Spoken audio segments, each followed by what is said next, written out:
Hi,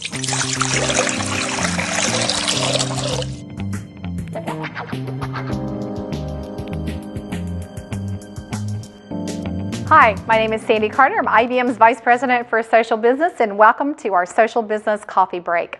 Today, the subject I've chosen to talk about is analytics. And analytics, to me, is the new black. And what do I mean by that? Well, everybody out there, not even depending upon how much you're going to use social, needs to have a social analytics strategy. And let me tell you some of the things that I would make sure that I look for and I measure and monitor in that social analytics strategy. So first and foremost, I would make sure I have a strategy on social analytics that involves looking at an overarching category approach, meaning not just listening for your product, but also looking at the category your product sits in. So ketchup, not just a brand of ketchup, or a particular, maybe a ball versus a brand of a ball. Making sure that you're looking at both areas in that overarching comprehensive analysis. The second thing that I would look at in social analytics is around affinity.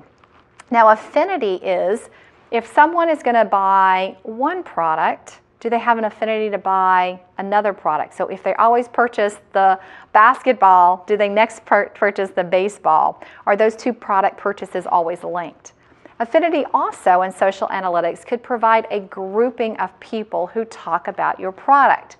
So I was working with a large energy drink company, and they found that online, the most conversations about energy drinks were not done by athletes. The affinity wasn't there online, but was around gamers who drink energy drinks to stay awake while they're playing the games all night.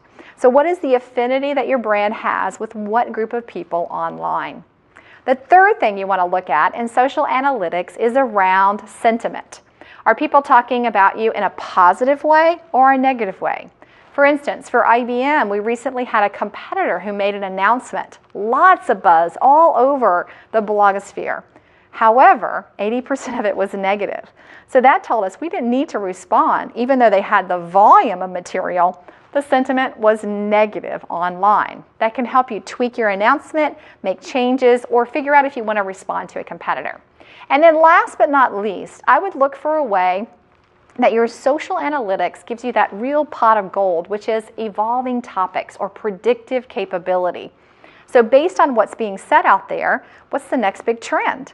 What does this data mean for you, not just today, looking in the rearview mirror, but for tomorrow and helping you predict where the business will go?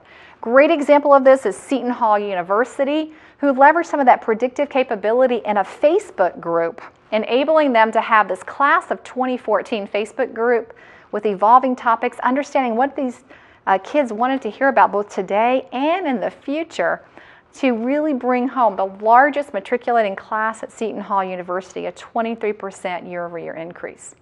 That's why I believe that social analytics are the new black, and you need to be listening, monitoring, and understanding who's talking about you, regardless of how deep and how much you want to use that information online. This is Sandy Carter, IBM's Vice President, Social Business.